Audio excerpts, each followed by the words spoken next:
Hello বন্ধুরা, দেখো আজকে আমি বানাবো কড়াই পনির। তার জন্য কিছু গোটা গরম মশলা নিয়েছি। দেখো, তেজপাতা নিয়েছি, গোটা জিরে নিয়েছি। যেহেতু এই মুহূর্তে আমার কাছে গোটা ধনে নেই, তো শুকনো লঙ্কা নিয়েছি। আর নিয়েছি দেখো দারচিনি, ছোটো এলাচ, লবঙ্গ আর কিছু গোটা মরিচ। তো এগুলো আমি শুকনো কড়াইয়ে একটু ভেজে নিচ্ছি, তাহলে দেখবে এর ফ্লেভারটা খুব সুন্দর আসে। একটু ঠান্ডা হলে ওটাকে আমি গুঁড়িয়ে নেব মিক্সিতে। এবার এই যে পনিরটা, এটা আমি হোমমেড পনির বানিয়েছি। তো কিভাবে বানিয়েছি ওটার ভিডিও আমি আগেও দিয়েছি, তো ওখানে একটু প্লিজ তোমরা চেক করো, দেখো। এই দেখো পনিরগুলো আমি ভেজে নিচ্ছি। আর এই যে গুঁড়ো মশলাটা আমি বানিয়ে নিয়েছি এখানে।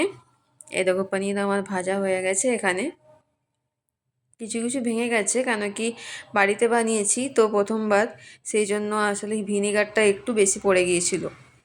এটা দেখো ক্যাপসিকাম আর পেঁয়াজগুলো আমি এইভাবে কেটে রেখেছি। এগুলো আমি কড়াইতে ভেজে নিচ্ছি, হালকা করে ভাজবো, দিয়ে তুলে নেব।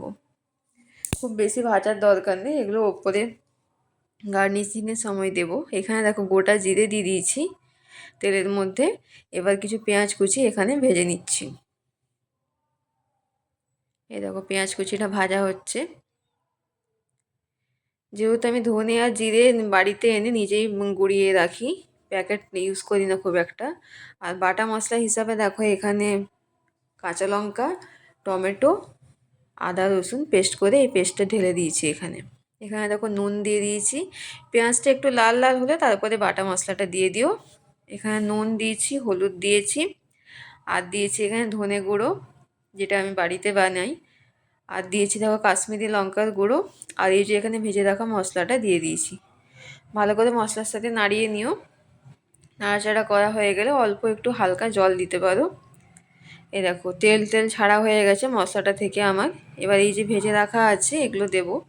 তার আগে একটু ফ্রেশ ক্রিম বানাবো এটার জন্য। তো ক্রিমটা দেখো আমি বাড়িতে যে দুধ আছে সেই দুধের সরটা তুলে নিয়েছি। এই সরটা দিয়ে আমি পেস্ট করে নেবো মিক্সিতে, তাহলেই ওটাতেই আমি ক্রিম হিসাবে ইউজ করছি।